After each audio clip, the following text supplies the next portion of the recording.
Hey guys, in this motion tutorial I'm going to show you how to do a 3D scene. I was taught this by motion guru Mark Spencer, so I figured I'd share it with my viewers. So the first thing you need to do is go to a website called CG Textures and get yourself some textures, okay? So let me fire up motion and show you the project we're going to use. So here's the project we're going to do. I push play, you can see it's just us, the camera, wiggling down through the hallway there. Now, I got these brick wall textures from cgtextures.com. Okay, they're free, completely free. This one here is the one I'm using. It's 800 by 600 pixels. So let's go ahead and close down our project and let's get a new one. The first thing we're going to do is add a new camera to the scene. Okay, after I add a new camera to the scene, I'm going to import my texture. And there's my texture. So now let's go up here to our active camera tab and select perspective. Now we can look and see what we got here from a perspective view. Let's open up our layers. Now this is an 800 by 600 pixel photo. So I'm going to select that texture, go to my inspector, and if you can see under transform there's an anchor point. What I'm going to do is I'm going to move that anchor point in the Z to -400 because it's an 800 pixel photo. So that'll be half. Now the anchor point controls this little control device here in the center. The blue, green, and red handles. The anchor point is the position of this control handle. So when I hit -400, you'll notice if I zoom around here, this is offset my center point. Okay? With me so far?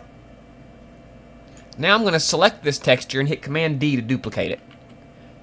Okay, now I've got a copy of that texture. I'm going to rotate it around. And if you hold the Shift key, when you rotate, it will snap to 45-degree increments. And this will make it easy to rotate, okay, to 90 degrees and 180 degrees. So I'm going to select the red handle here, hold my Shift key, and I'm going to rotate this around, like this.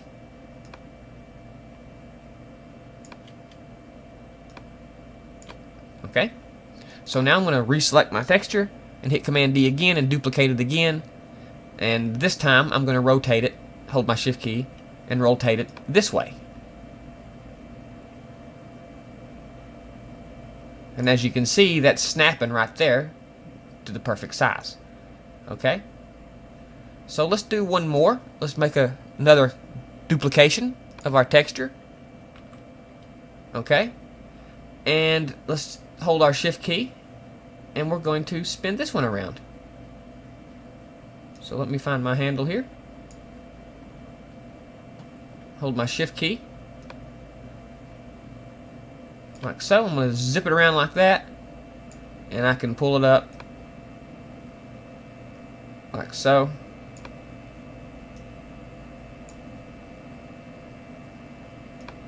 And I'm going to scoot it back some. Like that. Okay. Now let's go ahead and make one more duplicate copy of our texture. Hold our Shift key and we'll rotate it and we'll make the ceiling. Okay?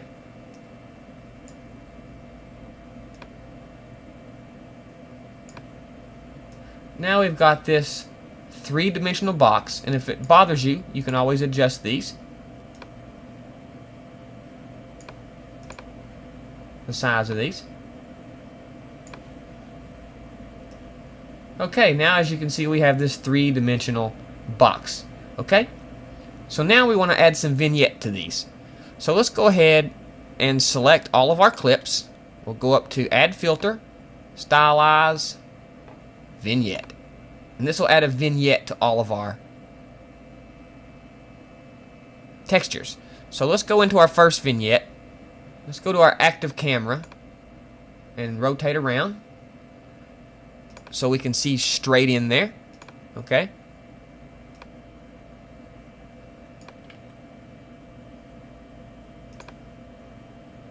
So let's go ahead and make sure that we're going to rotate right around like this, 90 degrees, so we're looking straight in.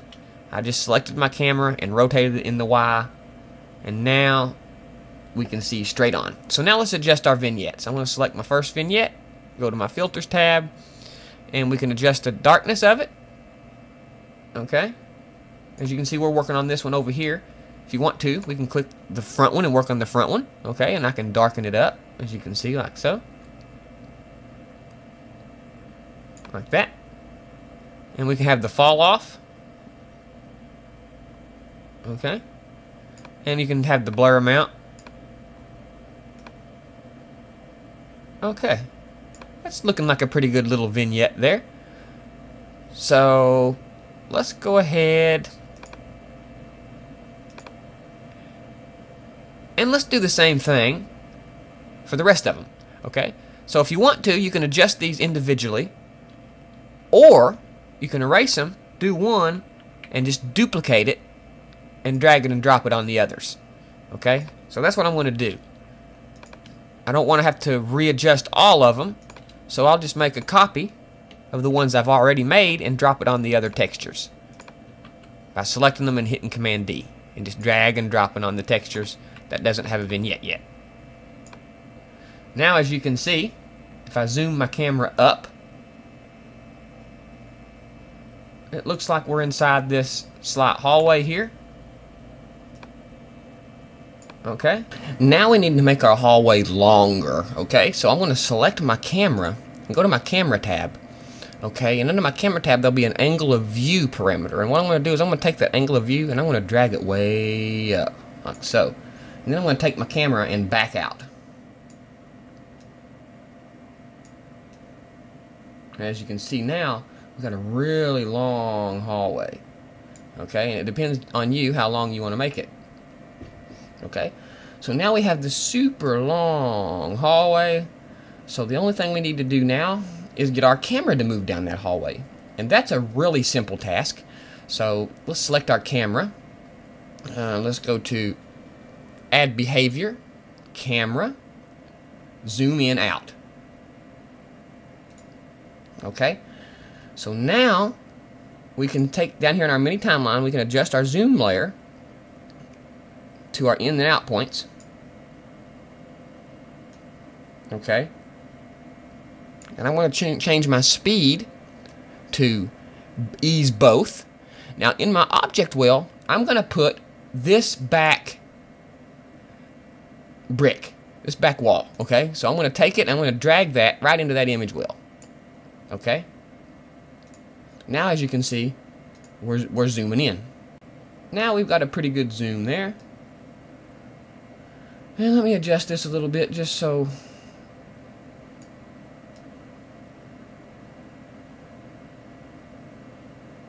Okay, now what we're going to do is, let's play this back. Okay, now we've got a good zoom going down our hallway there, as you can see, okay? Okay, so now let's park this back at the beginning. Now we want a little distortion in our zoom, so let's select our camera, and under the Properties tab, you'll see a position, okay? And as I zoom forward, you'll see that my position is changing, okay? So I want to give it some wiggle, okay? So I'm going to right click on the X position, and I'm going to choose wriggle. Okay, this will give me a wriggle behavior, and I'm going to turn the amount down to at least 50 or 30 to 50, and I'm going to play it. You can see when I play it now, we're getting kind of a jittery effect. Let me up it so you can tell a lot more about it. You see that jittery effect there, okay? So now let's go back to our camera, and let's do the same thing for the Z, or the Y, okay? So let's go ahead and right-click the Z, and select wriggle. And I'm going to turn the wriggle amount down, and I'm going to play this. And I can mess with it while it plays. Okay? Well, now we got this stutter as we go down the hallway. Okay? Okay, so now let's park our playhead back at the beginning. And I guess the next thing we can do now is add some text, okay? Well, actually, before we add some text, let's go ahead and add a light. So let's go ahead and click New Light. And I'm going to up the intensity just a little bit so it's a little brighter in there. And I'm going to change the color to a video game green. Okay, to give it that kind of a spooky off look. Okay. So now there's that. I see a few things that I would like to fix with my vignettes. Okay. And actually, this group here doesn't need to be in its own group. Okay, so I can get rid of that. Don't need extra groups hanging around that's going to confuse you guys. So now we have a light in there. We got a green glow. If you want to go in and monkey with your vignettes, it's completely up to you. I would like to have just a little bit more shadow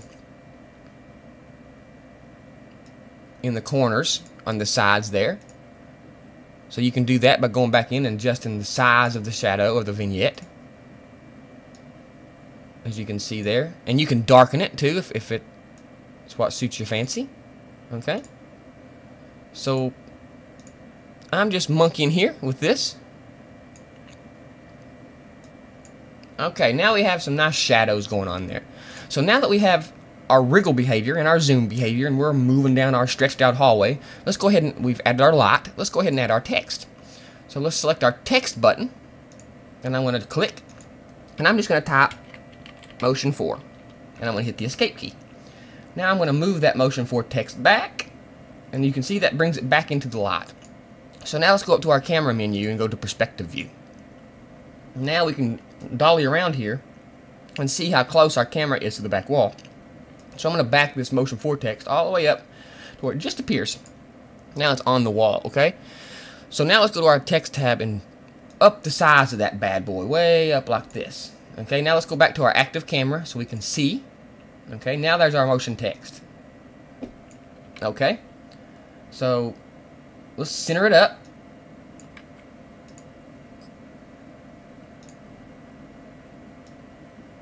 Like so. I'm going to give it a little bit of a skew to make it off kilter. Okay. And I'm going to change the color of my text by going to my text tab, going to style. I'm going to change it to a little green also. Like so. Okay. But I'm going to go to my blend mode for my text, and I'm going to change it to soft light. Okay. Now as you can see when I play, we're zooming in on that text, and the text kind of looks like it's been painted on the wall there. And if you don't like the look of that, you can just select your text and you can duplicate it with the Command D key, and that will make it stand out just a little bit more than before. And if it's just a little bit too standing out for you, you can select the top or the bottom layer of text, go to your properties, and you can turn down the opacity, which will make it not quite as predominant there. And it looks like it's kind of worn out. Okay? So now we have our light here. Let's adjust our light. We can turn the intensity down just a little. Make it a little gloomy there, a little dark. Okay? Okay, so now let me play this. As you can see now, we're zooming down this hallway to our text spray painted on the wall. If you want to try to change the blend mode for the text to maybe overlay or hard light, vivid light, you can do linear dodge. It just really depends. Just get in there and mess with it and see what blend mode looks the best. I like soft light.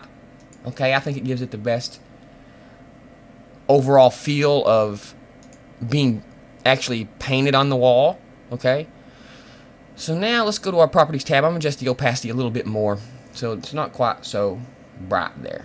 Okay, now that we have this, let's add a little bit of smoke to our hallway there. So let's go to library, particle emitters, and I'm going to type smoke. And there should be one called rising smoke. Okay, so what I'm going to do is I'm going to take that rising smoke and I'm going to drop it right there in the middle. Okay, and I'm going to pull it back a little bit. Okay, and I want to push this rising smoke back into the light. As you can see, when I push it back into the light, it becomes white instead of black. I'm going to bring it down here like this. Now I'm going to go to my rising smoke emitter, go to the inspector tab, and under the emitter tab there'll be a 3D button. I'm going to click that 3D button, and that's going to make our emitter 3D. And I just want a little bit of mist along the ground. Okay, so what I'm going to do is I'm going to duplicate, select this emitter, and I'm going to hit Command D and duplicate it. And I'm going to move that one I duplicated up towards me some. Okay, like that. And now we have a slight mist coming down the hallway there, as you can see. I don't like that. I'm going to raise it up, make it a little bit more dominating in the scene, a little bit more easier to see than right at the floor. Now when I play this, you can see we have our smoke. Pull this smoke forward a little bit.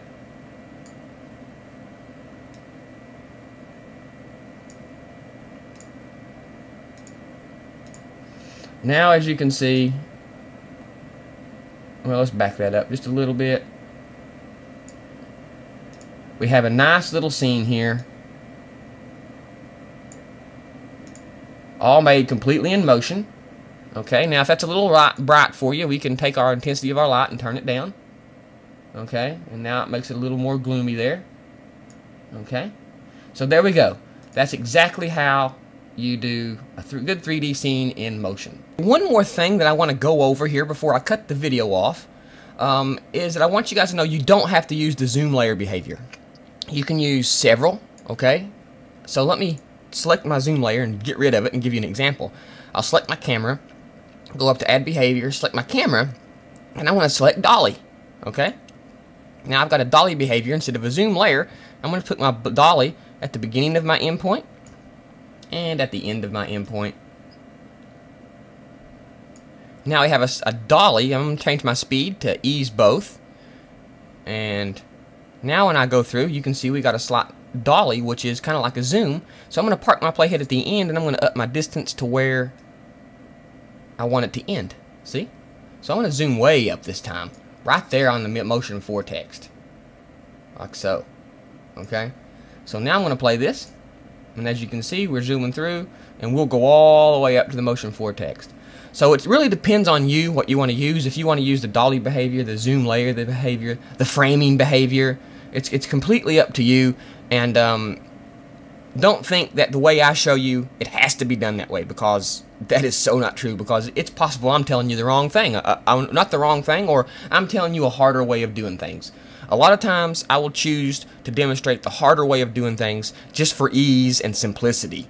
Okay, I shouldn't say harder way of doing things, I should say the longer way of doing things, because I like to explain straightforward, and I like it to be simple, and usually the most straightforward method isn't the easiest, but it's the easiest to understand. So this has been a tutorial video for Motion 4. I hope you guys have learned something, and we'll see you next time. Thanks for watching.